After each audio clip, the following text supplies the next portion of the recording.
Hello and welcome to the We Only Do One Take podcast. It's the only podcast in the world that is a complete shit show. I am Turch, and with me in studio is my co-host, my CEO, and the next Walter Way Williams Jr. Who the fuck is that? He's currently the greatest bowler, 10-pin bowler in the world. Oh, right. Kieran.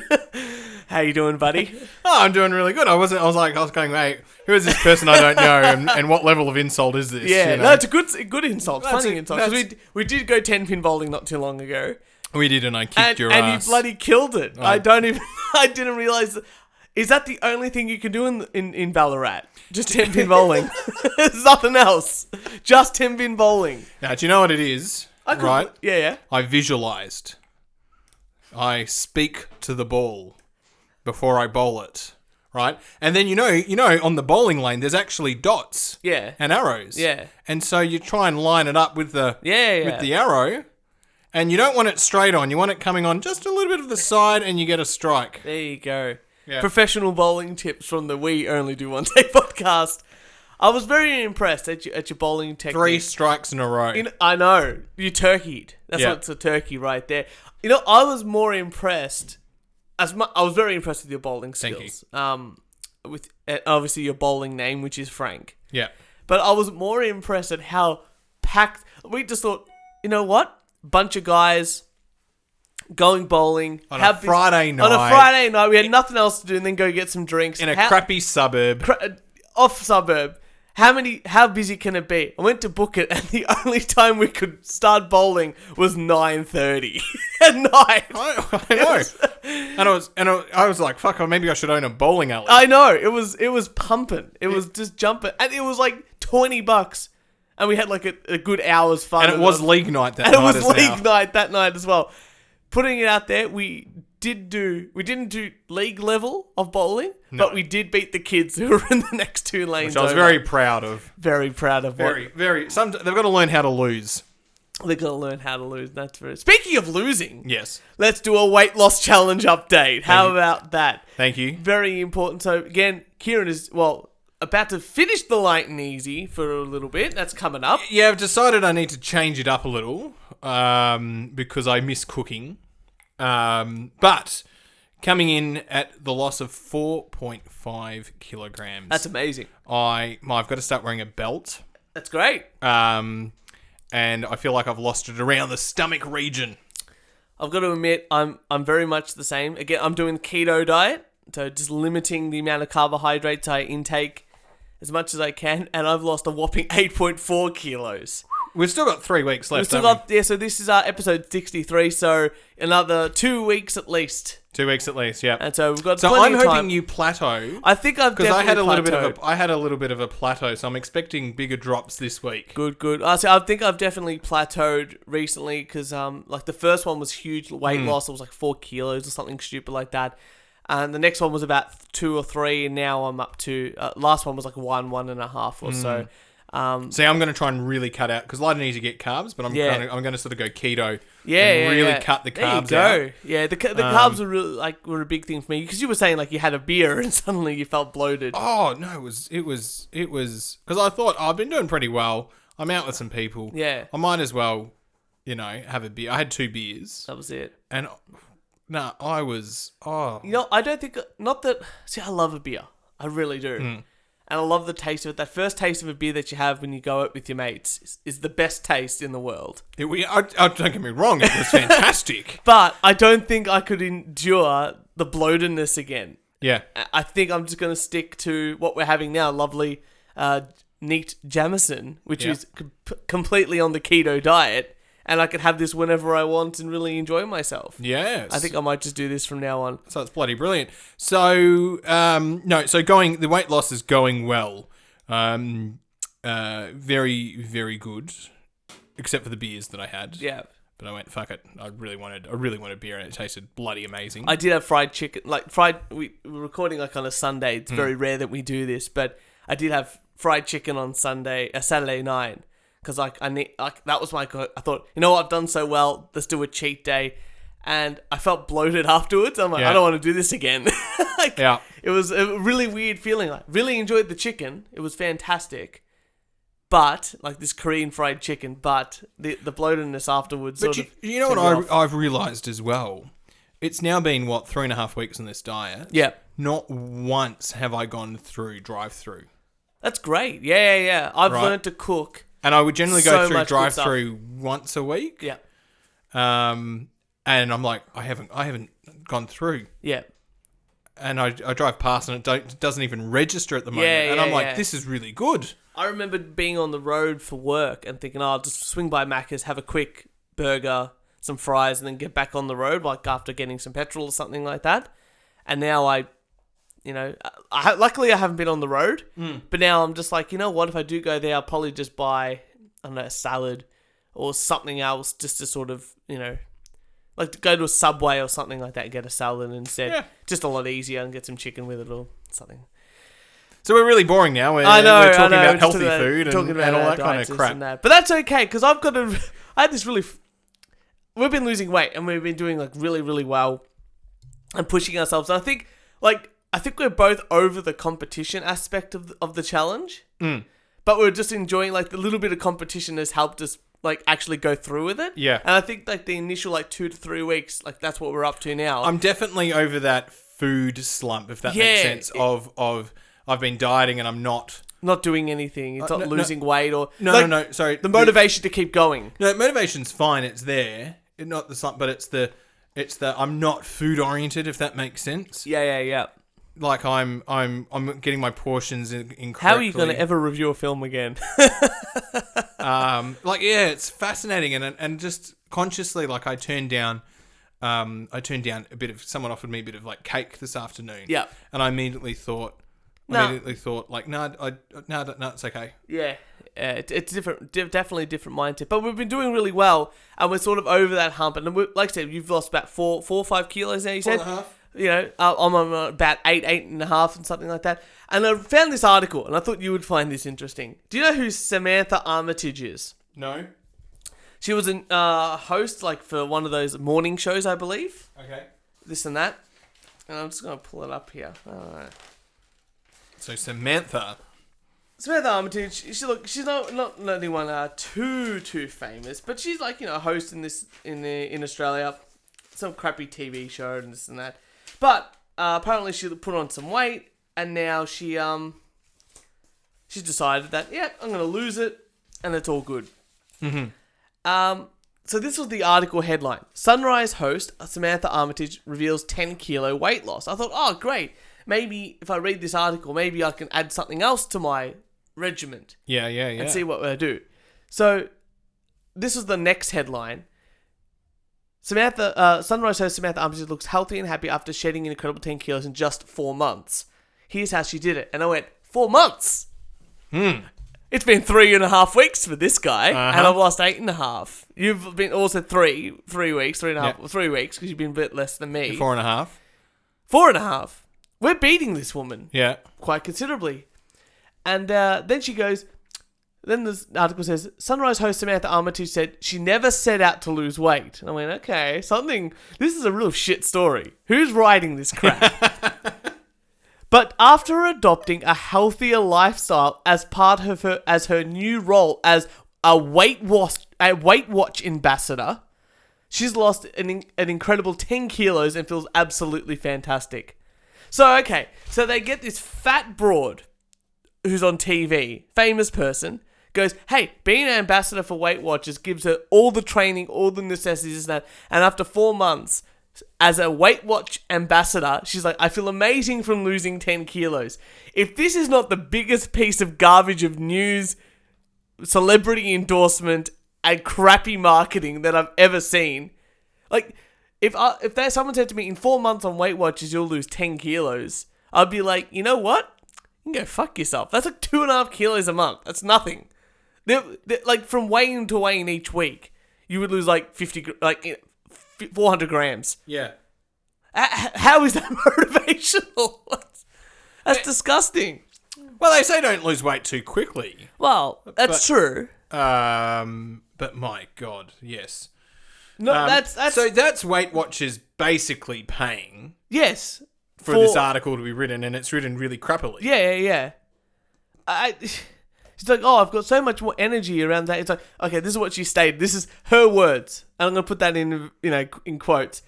It's not just about losing weight. It's a holistic approach to life and about maintaining weight, which is the hardest thing for me to do as a shift worker. Now, Samantha Armytage, a host on Sunrise, which is very scheduled every day. Yeah. Between, 5 o'clock and 9 o'clock. She's probably up at 4:30 in the morning. Yeah, but you know what? Is that shift work if it's consistent? Shift work is... No. No. If you then go, hey, you're working every day from midnight to 8 o'clock for the rest of your career in this role, is that a shift or is that just your hours? See, I thought shift work more or less was 8 p.m. to 6 a.m. Yeah. Because you're not getting... It's basically saying you're not getting sleep. You're not sleeping. Yeah. When the average person is sleeping. Yeah. Okay.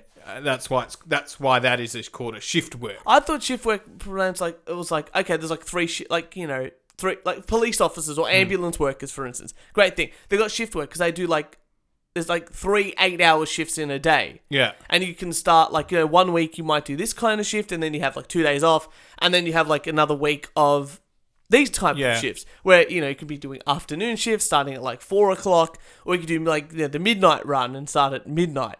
But that allows you 2 days to sort of shift your calendar. That for me is shift work. But if you're just doing the same hours every day, I don't think you can classify that as shift work. Yeah. But I mean the whole idea I think between 8 and 6. I think it depends on different organizations what they call shift work, right? It sounds like bullshit. So you're not getting the required sleep. But most of when we that's right when we talk about shift work is nurses who do all of a sudden they're doing a 2 p.m. to 10 p.m. shift, but then they've got to start work at 7 a.m. the next day. Yeah, I don't think you can count a television presenter as doing shift work. It's pretty set hours. It's pretty set set early. hours. But do you have a rant? No, I do have a rant. I don't. I've got a few crap rants today, so I might just sparsely do them through the episode. Okay. So like I said, I've been driving around the state quite a bit. Like the last month, 2 months, I've done 2,500 Ks for work, which is, that's a fair bit of driving and meeting and eating shitty food on the road back in the day. But I've been really good recently, so it's been good like that. But a lot of Ks, and I'm thinking to myself, I'm driving, and you've been doing a lot of kilometers driving back from Melbourne to Ballarat, and you always think to yourself, geez, I wish the freeways I could go faster. There's no one here really. I could definitely do sort of 100 or 110. I can go Well, I'm the same at 130, 150, and I feel very at comfortable. night time when there's definitely no cars on the road. Yes, absolutely. It's the same sort of thing. It's during the peak hour, I go, yep, great, 50 Ks an hour. I'm absolutely keen. 50 Ks or 60 Ks, even that. I'm a bit skeptical. I think 40 Ks around schools, or they're doing 30 Ks in the city coming up, which down Flinders Street and all those sort of streets like that. And I'm that's going to be, not that you could do more than 30 Ks anyway, 30 kilometers per hour anyway, but having the sign there just is that mental thing. So I'm okay, I know that we just had the election results as well. We'll talk about those later on, but one of the things the Liberal Democrats. They're a political party here, and they're a very small, minority party here. But one of the things that they were pushing was the road from Sydney to Melbourne, or Melbourne to Sydney, whichever way. They wanted to increase the speed limit from 110 or something to 150. Right, okay. And their thinking is, well, most people, can comfortably do that. You don't have to do the speed limit. That's the maximum you can do. Yeah. So if you want to do 120, people can still go around you because it's 2 lanes. But by doing it 150, instead of driving for 500 or 600 minutes, you're driving for 450 minutes or something like that. I can't remember the correct version or something. See, Northern Territory have... Labor government came in about 10 years ago and changed this, but... You could drive at 130. Yeah. Most of the roads were 130. And then the real outback roads, unclassified. Go as fast as you want. Yeah, exactly now, 130 was fantastic. Of course. But that's the thing. So, that was one of the things they were pushing. And I thought to myself, a lot of people aren't going to feel comfortable. But then I went to Germany, the Autobahn, and people driving 200 k's an hour. And I'm like, this is fantastic. But then I thought to myself, why is it that we do have to do 100? It's a good round number. I understand, it feels like a good number. Like you say, 100, yes, 100, because it's big. It's like 3 digits. But why is that the number? And this is something I found out recently, and I watched something on this ages ago. But so in America, and I'm guessing around the world, American speed limits are based on 1950s science. Okay. So I won't read the article. I won't read out the article to you. It's a Vice article, and I really don't like Vice. But here's some things that I've sort of picked up from the article and a bit of other research. So back before, when the first cars came out, they couldn't go very fast. They had very bad stopping ability. They had very bad, no seat belts. They had no shock absorption, this and that. And as time goes on, cars get better and better and better. The cars get better and better. And so at the 1950s, they said, no, we actually need some, what a standard car that people are buying, because cars were starting to take up more of the road spaces and that. What the standards are what their abilities are to stop, how fast they can go safely on different terrains and this and that. And that's how we'll set the baseline for our speed limits and road signs and this and that. Perfect sense. And since the 1950s, the speed limits haven't been adjusted. Nothing has been adjusted for the advancements in technology. So back in the day, they always talk about the stopping distance. Perfect example. A car back in the day at 100 k's an hour took 30 meters or something like that. Whereas now, an average car at 100 k's in 10 to 15 meters can actually stop. So if you were to try to match the current speed limit distance, a stopping distance from an old car, you might have to go 150 k's to have a stopping distance of 30. But at 100, it's only 10 or 15 meters. I hear what you're saying. So you're saying we should drive faster. Yeah, well, that's the thing. The science behind why we have these speed limits. Okay, back in the 1950s. I know what you're doing here, Turch. You're going to run for the next election. I think so. You're starting your pre-campaign. I would love to run. I have so many good ideas. Do you reckon you'd get in?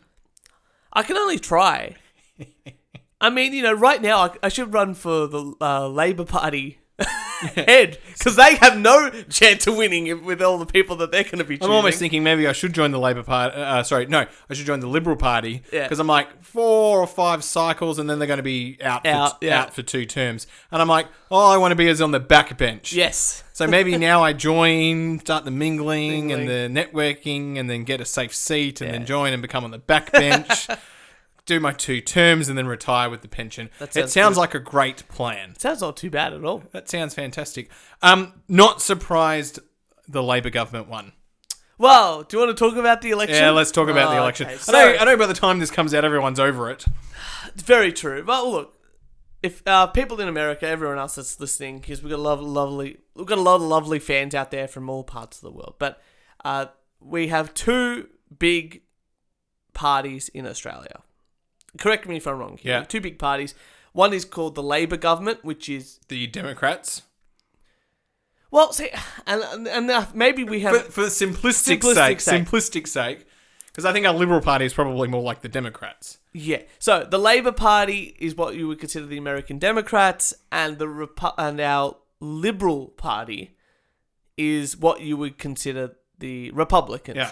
Now, for all intensive purposes, if you were to map out their policies, you would see that the Labor government is probably middle left, and the Liberal Party is centre left. Yeah. So what we of the Democrats. Yeah. So what we really have is basically 2 left-wing parties, one more left-wing than the other, and then a bunch of minority governments. So we've got the Green Party, who's so far left they might as well be socialists, and then we have the Socialist Party, which I'm sure is even further left, ridiculous. And then we sort of have like the Liberal Democrats, which is a little bit more on the right. Then we have One Nation, which is basically right wing. Yeah. And, Fraser Anning's party and, The One Nation did say they were to the left of Fraser Anning. Yes, that's very true. And then we got Clive Palmer's party. Where the fuck does he sit? More centre than anything else. But he just doesn't give a shit, does he? Yeah, he's got so much money, he doesn't care. He spent so much money to not get any seats in our Senate. Yeah. It was quite incredible. But the Liberal Party... Okay, so the Labour Party it was stated that the Labour Party could not lose the election. That was from Victoria. Yes. So Victorians were saying... Yes. The Labour Party is going to win. Yes. That was a very... Victorians a very Labour Party state. Well, and Greens almost. Yeah. Like, it's a very... so... That doesn't surprise me, but I think I told you last year I was up in Queensland. I was up in North Queensland. Yeah. Right, where this so-called Adani mine... there's big controversy about this mine, which is hilarious because 30 kilometres next to Adani mine, the Chinese want to build a mine that's 3 times bigger. No one's talking about that. No one's protesting about that. It's all about this Adani mine. And the people up in Queensland, we're going, we need jobs. Leave our mine alone. Unemployment is too high. We want to work. Yeah. We need jobs. And... we don't have the luxury to think about the environment like you guys down south, right? And that was repeated again and again and again. And everyone I spoke to were just like, but we need jobs. We need to live. Yeah. And so I'm not surprised that the so-called marginal Liberal seats swung to the Liberal government who are going, we will provide the jobs that you need, right? And then number 2, the Greens Party brought all these people from down south up to Queensland to protest against the mine, and there's nothing worse than doing that to Queenslanders and lecturing them and telling them what they should do. They will just go against you. That was like that vegan group, that vegan activist group, which were basically Green Labour Party members, and they went to farms around Australia and started protest and gave away people's addresses in a big map of all these farms that apparently, with no confirmation, were doing practices that weren't animal rights friendly or something like that, with no confirmation of them actually, just accusations. Yeah. And people think to themselves, oh, why didn't you vote for these? It's like, well, they did the wrong thing. If this is what's going to happen if they're without them being in power... what's going to happen when they are in power? And I'm sure a lot of people said that. And so the Labor government after the election has turned around and said, no, but we were going to spend all this money to create all these jobs in North Queensland. And it was like, not once last year did I hear that message. No. And you can't do it 2 or 3 weeks before the election. No. Because they're very skeptical. They're not going to believe you. Are. So you have to plant the seed 1.5 years before. And so no one knew about it. So, because that was it. If you could solve the job problem, you got voted in. Yeah. And the Liberal Party said, we'll just keep the mine open and potentially open us up a second mine. And people are like, well, that's the job's done. That's my son's job done or daughter's job done. Or my job. Yeah. Tick box, done, vote. Done. Voted. And, one of those things was everyone... Western Australia, same. Same. Northern Territory, same. Actually, Northern Territory is Labor. Mainly Labor. Oh, you say that, but okay, so one of the things was I wanted to see what was... like, everyone was just blaming Queensland. Mm. And I'm like, oh, okay, let me have a look. And look, majority of Queensland, except for one bit, voted Liberal, basically. Yeah. Sydney was 50-50. Yeah. Melbourne was also 50-50. Mm-hmm. Adelaide... basically 60-40 in the Labour's thing. And then Western Australia, and even the Northern Territory, say more Labour, no, basically 50-50. Across the board. So we're talking about an election where people in Melbourne were going, no, the Labour will guaranteed to win. Where the rest of the country was basically 2 seats. It was 2 seats either side. Yeah. Liberal government gained 2 seats. Labor government lost 2 seats. Yeah. That was the change across the country. Yeah. Which is fuck all. Yeah, nothing. It was bugger all. And this is what I think. This is the important thing. Like the Liberal Party and the Labor Party, their policies are almost identical for most things. But I just don't like some of the taxation policies, and that's basically all I vote on now. Mm-hmm. You know, and I still didn't even vote for the Liberal Party. It's just one of those things. Even though everyone thinks I did. I did not vote for the Liberal Party. It's the Liberal Democrats all the way. Because their tax plan is the best tax plan. Fuck everybody else. But Labor ones was ridiculous. And I just couldn't... I think I've told this story before, but I was talking to someone, about this sort of stuff, and they both of them were talking at me. Like how important it was to spend money on the environment and the government needs to spend more money saving the environment. I'm like, great. Well, we're not doing it now. One, the government can't run projects at that level. Look at the NBN. Yeah. And two, there's nothing stopping you from donating half your salary or an extra 15% of your salary to Greens causes. Why aren't you doing it? And suddenly, it's like, oh, because I don't want to. Well, don't force me by making legislation to do so. But that's very interesting election result. I think the government's got a role in the environment, and I think if you take, for instance, I think that the Great Barrier Reef, right? Look, that's different. That's an economic we can't fuck up the Great Barrier Reef because that blows tourism up in North Queensland. Correct. Right, and the government has to have some level of intervention to protect that. No, but the intervention should be, these are the rules that you have to abide by in regards to keeping it clean. It shouldn't be taxing more people to do that sort of stuff. Oh, I don't care how it's done. I'm not thinking that, but I'm like, the government has a role in that. And the same with like the water and the infrastructure of water that gets into towns and making sure rivers are healthy, and however they do that, right? So they've got a level. Like I'm for the government and for the government working on the environment. Yeah. Because that helps everyone. Like we've got a healthy environment, we've got healthy people. Yeah. But yeah, no, I was not surprised at all that Labor did not get in. I'm very disappointed I didn't put like $10,000 on as a bet. Yeah. Because look, I saw another article saying right-wing governments are winning over the world. And the people I spoke to as well, I think Liberal government did a very good job here. But it was interesting because the people I spoke to about, number one, franking credits, older people don't actually understand it. They might have some franking credits, but probably actually doesn't affect them because they don't get diddly squat, right? Yeah. But that was enough to scare them. Yeah, of course. What the Labor government was doing. And then the other people I was speaking to who were going to try and get, either they were renting or they were going to buy their first home, didn't want any changes to happen to negative gearing because they didn't want to pay more rent. No. And or they were about to buy a house.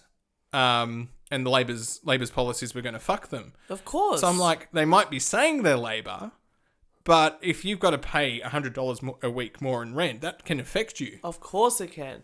So I negative gear a property that I own, and people are like, oh, why?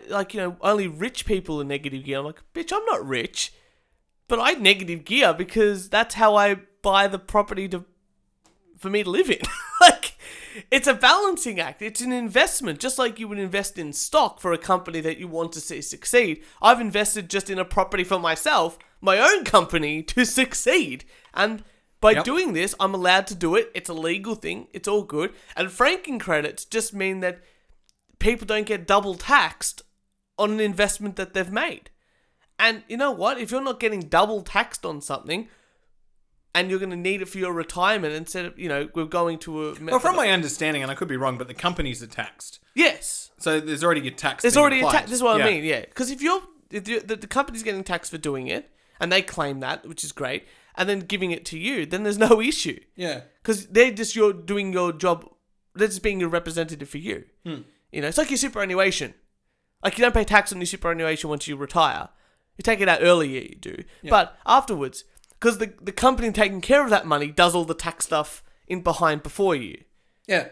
And it's very important for those franking credits not to be double taxed on your potential income for retirement, because there's no government support now for retirement. That's something that the legislation is set up for your superannuation to go in, and you take care of yourself and you help yourself out by doing this, by working, and you 20% of your wage, or is that 10% of your wage goes to... I think they say you should be contributing 18%. Yeah. 18% for you to be able to independently retire. Yeah, that's right. It just depends. Like, you can do that, or you can spend that money on property or shares. It just depends where you want to invest it. Just depends on what... That's all it is.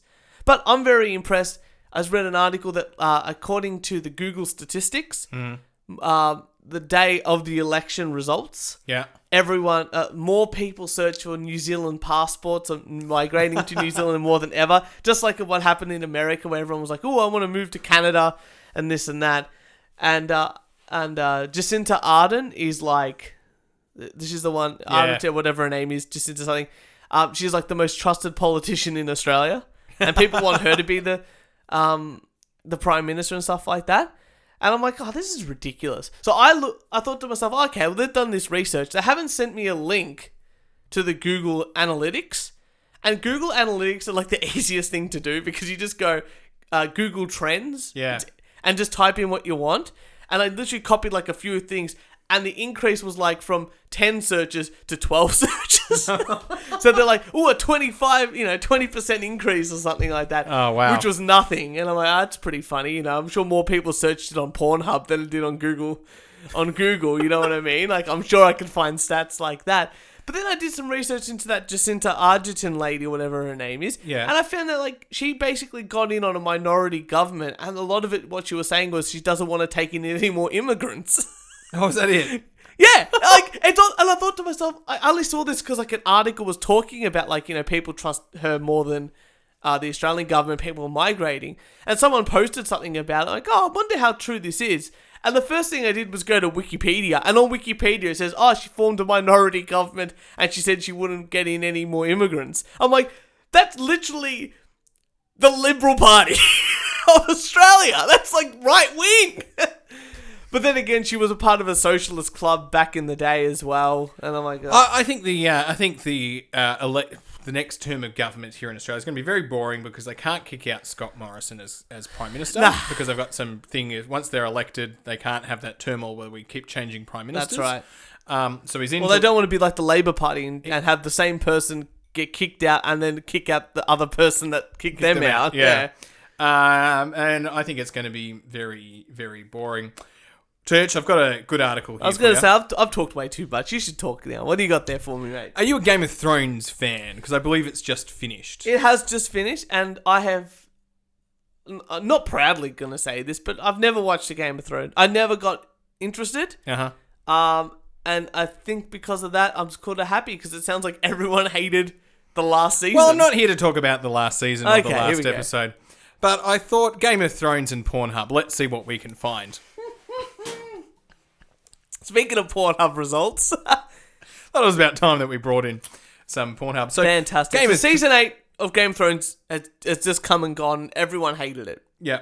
That was the consensus that I understood anyway. Whatever it was. Pornhub Insight statisticians found that traffic to the site was down 4.5% during the broadcast of episode 1 of the new season. So, So episode 1 comes out, everyone, instead of going to Pornhub, is just watching Game of Thrones. Yep. That's the idea of it anyway. Anyway, as the season continued, it dropped to 5.2% in a traffic drop. Yep. So 4.5 down to 5.2. And I can't, because I couldn't upload the article. No. And I was going to tell you the stats for the last episode. Apparently, it was 7%. That's a big drop in traffic. No, people tuned in for the HBO to. I heard, like, I'm sure the Pornhub reviews would have gotten. I got to say, I should bring some in every so often. But Pornhub comments, like, I'm subscribed to this thing on Facebook called Pornhub Comments, and if you're not, I suggest that you do. Yeah. Because whoever runs the page just goes to Pornhub, and instead of watching the videos, reads the comments that people put, and they are the nicest comments. Like, YouTube comment sections are fucking retarded. Yeah, they're fucking trolls. Reddit ones are just as bad, if not worse. Pornhub's just like, nice tits, great story, didn't really believe this part. Or, who is this lovely lady? I would definitely come for her. Or so, you gotta read them, they're comedy gold. It's that, but but I heard that no one liked the final episode of Game of Thrones. Like, apparently it was just not up to anyone's standard, this and that. Well, I heard that the writers left. I heard that the writers are now doing Star Wars. So they actually finished like a season too early or something like that. I wouldn't say. And like half of the season they just cut and just finished because they're now working on Star Wars. I wouldn't even be surprised. But everyone was like, yeah, it's just no good. The shit ending and this and that. And then there was a petition going around saying, remake season 8 a better way. And I'm just thinking, and everyone's like, don't tell us that we can write things better. Like, we can write things better, but no one will listen to us. And this and that. I'm like, you guys are just... You know what? Huge Simpsons fan here. Mm-hmm. And I could definitely write a better Simpsons episode right now than any of the episodes after season 10. Uh-huh.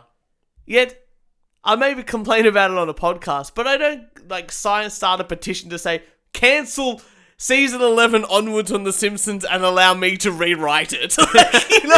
Go fuck yourselves. Yeah, that's it. Here, go fuck yourselves. I love Pornhub stats. You should do that segment every so often. Oh, it's great. There are just the statisticians and the data that they have. It's like the eHarmony data that I bought in not too long ago about women's preferences of men. Yeah, great stats. It's a great. That's just fantastic. Well, I'm going to do a bit of a rant. And it's also going to tie into Flat Earth news. Excellent. So my rant is about people trying to get free money. And there's lots of ways. Look. Free government money? No, not even free. Okay, free government money.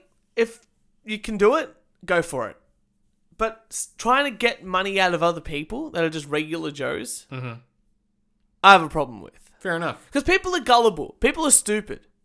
Like, look at all the baby boomers on Facebook. Like, you see a post that's like, this is how many babies you'll have if you're born in this month. And people go, I didn't have that many children. Like, that's a baby boomer post on one of those posts, Yeah. There's lots of stupid people out there. Like, people still fall for the Nigerian prince scam on email. Like, that's a real thing that happens. Or, you won the lottery in Mexico. Send us your bank details and $200. Or the ATO scam. Oh, the ATO scam that happened in Australia. But still happening. But I think, the millennial way of doing things is starting a Kickstarter. Or starting an Indiegogo. Yeah. Or starting a GoFundMe. GoFundMe, yeah. And GoFundMe seems to be the place where shit people go to get money for things that they definitely don't deserve money for. Or stuff that they should pay for themselves. And I had a bit of a look around. And some of the things that are definitely happening is people trying to start a small business. I need money. Help me start my own small business. And it's like, no. Go get a loan. No. Or, here's a good one. My car got into an accident and I don't have insurance money. Or insurance to pay for the repair of my car. It's like, why should I care about fixing your car if you didn't get insurance? That's your problem. I mean, I just paid my insurance this week and I fucking hated it. And I was like, and paid. Yeah, paid. It's it's a shit. But you're like, you know what? In the worst case scenario... Which I have used it before in the worst case scenario. And I'm like, I'm really glad that I paid for the insurance. Some other ones are you have to move house unexpectedly or your laptop broke. That's a real one. Mm-hmm. I just don't get it. Take responsibility. If you want something to happen... Unless it's... GoFundMe is like, hey, this person has cancer. Help support them. I understand that. Or, I know this lawyer right now named Nick Rakita, he's helping a voiceover actor named Vic Lasagna, something like that. He's currently being sued for sexual assault and this and that, and actually nothing's happened at all. but he doesn't have money to do so. So they've been talking on a live stream, this and that. And Nick, this lawyer, Nick set up this GoFundMe, said, hey, if you want to support this guy who's done the voice actor work for like some of the Dragon Ball Z characters and this and that, like a famous person, help him out. And fans have helped him out for this legal fee so he can continue to do great work. Perfect example of using a GoFundMe. But let's go through some of the shit that I've found. Yeah. That's really ticked me off. Pay for my kid's trip to Disney World. So this woman wanted £10,000 to take her kids to Disney World, saying that they've never been. The daughters have always wanted to go. I'm not a bad person for setting this up, this and that. But she wanted $10,000 to fly her kids over to Disney World and take them to Disney World. Blasphemous. You're not getting my money. I'm not giving you my money. Can you imagine the audacity? It's like going, hey, look, really want to go on holiday. Can you just give me like 10 grand? Like, if everyone gives me like $2, I can go on holiday. It's like, go fuck yourself. Would you like to hear another one? Yes. This is like, I think this is the most egregious one. This person wanted other people to pay for their wedding. So they had this wedding, they paid for all this stuff, and then they found that they were short money. They were short £4,500, which is about $8,000. Yeah. 8,500 Australian dollars. About 7,000 US. And they go, instead of going, maybe we'll take out a loan or, whatever you do, they ask for people to pay for the additional cost of their wedding on Kickstarter. I'm shaking my head, people. It's ridiculous, we're shocked and this and that. This is what I don't get, right? Number one, don't use credit. Credit's bad. No. Don't use credit. Number two, save up 3 to 6 months worth of income. That's right. For when shit hits the fan. Yes. And put it to a side. Put it aside, don't touch it. That's right. You've got 3 to 6 months worth of income for if shit happens. Rainy day. Yep. You need it. Exactly You right. need a rainy day fund. After that, you should be going, if you haven't got a house, all right, maybe you don't want a house or anything like that. Maybe you're happy to rent, whatever. But get a down payment and for an investment property or somewhere to live later on or whatever happens, right? I'm at that stage. Yeah. I'm at that, haven't got a house yet, renting. Yeah. But you can work it out. Yeah. It's a savings fund. It's like 50% of your... I've 100% said this on the podcast before. 50% of your salary goes to paying your mortgage. Yep. 30% is all your bills. Yep. Including, and then 20% is going to your activities during the week and stuff like that, like outings and stuff like that. And whatever's left over, you just put it straight into the savings, you start again. Yep. Very easy for anyone to understand. And then once you've got a house, you try and pay off as much as you can. Exactly right. And no, you use the same methodology because that 50% that you're saving. But I also say, but you might want to start diversifying and then start buying some shares or just a little bit. Yeah, but of course. But it's a simple sort of thing. Like if your repayment for your property over a month is $2,000, but 50% of your salary, dual income, whatever it is $3,000, and that $1,000 should go straight back onto the house. No worries. That way it just keeps paying it for itself. It's a very easy sort of methodology. Pay off the house as quickly as you can. Yeah. So here's a good one. So here's my news for the Flat Earth Society. And I think, again, I'm going to try and keep... don't tell me they're crowdfunding. Well, they could have crowdfunding something. The rapper B.O.B. is part of an entertainment crew that thinks the Earth is flat. So he's put out a campaign on Go Fund Me. And since 2007, so it's a little bit old, but since 2017, he's raised about 9,000 Australian dollars to fund a campaign to send multiple satellites into space, showing he wants to raise up to $1 million, by the way, to show that the Earth is flat by sending up his own satellite into space. So he's trying to raise $1 million, and he's raised from 2017, he's raised $7,000 US. So a little bit off. Obviously, the flat Earth not quite there yet. Obviously, the flat Earth people really don't care for their cause. But wow. Yeah, I'm very excited. So the flat Earth people, look, talk to Elon Musk. What can I say? Maybe he'll be able to help. Unfucking believable. They're fun. Oh, but what are they going to do when they get the data that says the Earth's round? They're going to blame the instruments or something. Yeah, of course. They should make their own instruments. Whatever it is. Turch, I've got a very interesting research article here, which I'm actually quite surprised by the results. Yeah. As I thought it would have been teachers. Already, this is funny. Anyway, what do you got for me? British people get drunk more often than anyone else, survey finds. There you go. On top of that, which profession gets drunk the most? Which profession? Yeah. Which is where I thought it would have been teachers. Yeah, that's a good one. No, I'm just going to go your general office worker. Police. Police is the correct answer. Wow. Yeah, okay. There was the 2019 Global Drug Survey published on Thursday and revealed that British respondents get drunk more times per year than people from anywhere else. And I know you, Turch. You want to know the data size. Of course. 123,000 people, 814. That's representative. More than representative. Yeah. Of more than 30 countries. And it found that on average, people got drunk 33 times in the previous 12 months.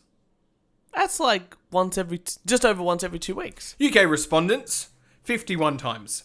In a year? Yeah. That's, well... One a week. You know what? Australia came in at 47. 47. Mm-hmm. Jesus. That's not as good as I was expecting. You're expecting 52. Oh, 47 times in a year. Yeah. I thought you said like 47th ranked country. No. But there's 30 countries you said, yeah. Yeah. So 47. Oh, it's not too bad off the pace. That makes sense. The Brits are sober once a week. Yep. For the entire year. And then they're drunk every other weekend. Yep. We about 5 weeks. Yeah. You know, we must all do dry July or something. Yeah. Feb fast. Feb fast or whatever it is. Yeah. And then on top of that, police are the drunkest out of them all. I would say so. I'd say they need it sort of as a coping mechanism, I guess. Yeah. The results also show that 30% of those who reported using cocaine said the delivery took less than 30 minutes. Yeah. I would say you could probably get cocaine quicker than you could get an ambulance to come down or police presence. I remember this, remember the old show Chases War and Everything? Yeah. Classic show, classic Australian show. But this guy, I think it was Chaz. Yeah. Went to a hospital and said, I need to see a doctor, like a public hospital. I wanted to see a doctor. And they said, oh yeah, take a seat, this and the doctor will be with you shortly. And in that time, he ordered a pizza, one of those gorilla grams, and something else, and they all came before the doctor. The pizza came in like 25, 30 minutes, like it was from Domino's, but the gorilla gram came in 3 hours. And the doctor, he saw the doctor in like 4.5 or 5 hours. There's something in between as well. Yeah. But I'm just thinking, Jesus Christ, I'm so glad I have private health insurance. I could just straight in. I know I'm going to pay, but God damn it, I get to see a doctor if I... And the private hospitals as well, if you need to be seen. Yeah, that's the way to go. Go in there. Pay your money. Yep. Pay your money. Or, have a serious medical condition and you get right into ER and the doctor will see you straight away. That's right. Have I ever told you the story about my broken leg? No. About my private public health insurance, public hospital experience? Mm-hmm. So the first time I broke my leg, I didn't think I broke my leg because, I was playing soccer, high on endorphins and all that sort of stuff, and broke my leg. I went back home and then decided not to go to the hospital. So I went to the emergency room at a public hospital. Oh, dear God. And I went there and said, hey, I've basically broken my leg. 1, I need painkillers. 2, I need to see a doctor and a surgeon to get this fixed up. And they said, yep, no worries. So we sat down and... 5 hours later? 9.5 hours later, I was finally admitted and saw a doctor. And that was the first time that I got any kind of painkillers. Yeah. And then they kept me on a very low to no food diet and no water because they just basically an IV drip. Mm-hmm. Because they wanted me to... They were like, oh, you're going to be in the surgery queue as long as no emergencies happen. And of course, after the second day, I hadn't eaten. Yeah. And I was still getting bumped. And my mum, I couldn't talk. Like, I would wake up and they would go, oh, no, we're not ready for you. And I couldn't move because I hadn't eaten or done anything. I was just on painkillers. Yeah. Basically going back to sleep. And it was that point my mum came in. Just, like, my mum's this 5 foot... She's Italian, I get 5 foot Italian lady. She's gorgeous. Basically yelled the shit out of them. Goes, we got private health insurance. What the fuck is the doctor? Oh, you have private health insurance. They put me in an ambulance. I went to a private hospital. Yeah. And as soon as I got there, the surgeon walked in and said, well, have something to eat tonight because tomorrow morning, this will be your last meal for you. And we'll do the surgery tomorrow morning. And we're going to do this and we're going to do that. Complete 180. Yeah. And it was all covered, obviously, by private health insurance. The next time, I went straight to the emergency room of a private hospital. Mm-hmm. I got seen, and they drove me back to the hospital where I had my first surgery. Yeah. Because I broke my leg twice. And the first thing that happened was my doctor who did the first surgery came and said, oh, hello again. And I went, I'm having a good time. I'm putting your kids through college. My kids, well, she's probably can do it twice over. No, that's what I say. If you can afford private health insurance, you just got to do it. Like public health, I understand it. It's a necessity, but I feel like if I've got private health insurance, I shouldn't be paying too much into the system. It's a bit ridiculous, but that's another thing altogether. Another driving story, nice quick one. Man wants the town to pay for damage on his lowered car after driving over speed bumps. Where do you think this is? Which country do you think is this Australia? Oh, I wish it was. It's actually it's in London. So there you go. So a man spent $3,000 to lower his car suspension, which is like 5,000 Australian dollars, and he can't get over speed humps. So he's just up his car. He's 23 years old, and he learnt the hard way. He spent about $4,000 lowering his car, and now he cannot drive over his speed bumps in his local town. Now, if you spent 4,000 Australian dollars on lowering your car, if that was something you wanted to do, Kieran, what type of car would you first have? What would you spend $4,000 on to lower the vehicle and the suspension? What type of car would you have? I would have like a fucking four-wheel drive that's way too... I'd have a monster truck and go, that's why I need to lower it. Yeah, exactly right. But if you had to have like a car you could drive on the road, what would you have? I don't know. What I drive now? Yeah. A Lancer? Yeah. I just want a car that works. So you wouldn't lower a Volkswagen Passat? Is that a Volkswagen Polo? No, it's like the station wagon-y version of it. Oh my... So this guy spent $4,000 to lower this car, which is probably worth maybe 10 to 12 grand second hand, obviously. And he can't get over the speed bumps now. And he said that he's a fucking idiot. By lowering his car, he can't drive over this speed hump, so he has to go the long way around to everywhere. And he goes, it's an extra 30 miles a day, an extra 150 miles a week, 600 miles a month, 7,000 miles in a year, all because the speed bumps are far too high. And he's already experienced $2,500, and he stated that it was discrimination. I feel discriminated against because I'm driving a modified car. Because he fucking chose to do it. It's lowered, so it's 4 inches off the road. I'm being denied the right to drive on these roads. But he did it. He's an idiot. Can you imagine? Discrimination is when you've got no control. Yeah, I know. He's got complete control. control. Raise the tires in your car. I can understand. It's like these... Goes back to my 70-year-old laws that we have set around, like with speed limits and stuff like that. Obviously, back then, cars were a bit higher off the ground. But Jesus Christ, it's like, you know what? You spent $4,000 on your car, another $2,500 to get it fixed from not being able to go over speed humps, and then taking them to court. You know what? I would just say, you know what? Sell the car, buy another dirt cheap car, and just... go over the speed humps or get a 4-wheel drive. I'd love to be that lawyer. Cha-ching, cha-ching, cha-ching. Yeah, I know. Cha-ching, cha-ching, cha-ching. You can't win. Cha-ching. We'll try. We'll try, yeah. Speaking of stupid, owners of Kentucky's Noah's Ark attraction are suing flooding damage. Oh, fantastic. It may seem a bit ironic, but the owners of Kentucky's Noah Ark attraction are suing their insurers over damage caused by flooding. In a federal lawsuit, the owners of Ark Encounter are asking for $1 million settlement after the attraction's insurers in Switzerland refused to cover damage after heavy rains in 2017 and 18 caused a landslide on its access road. Opened in 2016, the 510-foot-long wooden ark has been a popular attraction in Williamstown, Kentucky. Can you imagine? You know, I feel for some insurance companies sometimes, right?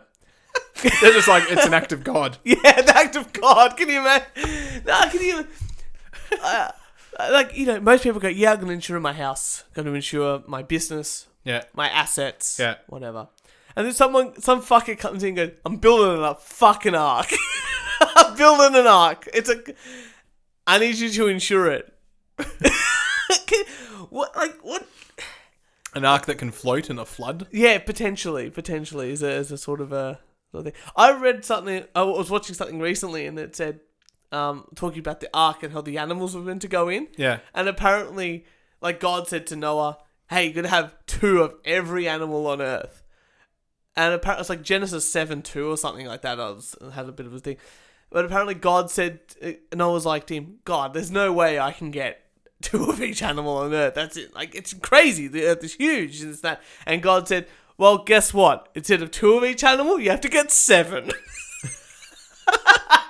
And apparently that's a real Bible thing. And I'm really? Like, yeah. It's like Genesis 7:2. Check it out. It's something like that. I can't remember exactly, but funny.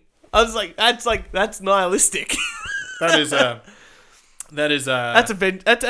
loving God. There's definitely a difference between gods between the Old Testament and the New Testament. There's a big jump in what we want. I was talking to my students about schizophrenia, right? And what's the difference in that and religion? Well, we're talking about schizophrenia, and then I couldn't help myself, and I'm like, so what if Jesus was schizophrenic and we've just followed for 2,000 years as schizophrenic? Doesn't mean a schizophrenic doesn't have good ideas. It just means that he's schizophrenic. Oh, they looked at me and like, I can't believe you just said that. Exactly. I was like, nah, I'll have tenure soon. Yeah, that's true. That's true. You got any more articles, or do you want to... I am done. I think I'm sort of done too. I thought I'd be a bit flat this episode. We did too much politics talk. No politics talk next week. Only shitty articles and yelling about crap, I think, next week. Well, politics is over for, 3 more years. That's very true. And definitely no talks about abortion. I've heard too many shitty arguments, both sides of the camp, and from now on, I don't care. Do whatever you want. But, Kieran, thank you for another fantastic episode of the show. It's always a pleasure to have you in the studio. And for all you lovely wankers out there, for all your needs, please check us out on SoundCloud, iTunes, YouTube, Instagram, and Facebook. Make sure to tell a friend. We want to get these sort of... we're going to push up the podcast. Oh, and I've got to plug something. Oh, yeah, plug it. A good dear friend of mine has started her own business. It's called Jess and Kieran's Wacky Dog Grooming Business. Actually, I don't know. I think it's probably just called Jess's Dog Grooming Business. Yeah. But if you need Name a pending. dog groomed... Email us at weonlydoontakepodcast@gmail.com, and in that you can also include some hate mail, death threats, or a rant. We're happy to take that, and if you want your dog groomed, let us know as well. Kieran, thank you so much for another fantastic episode. And all you lovely wankers out there, we will see you next Thursday.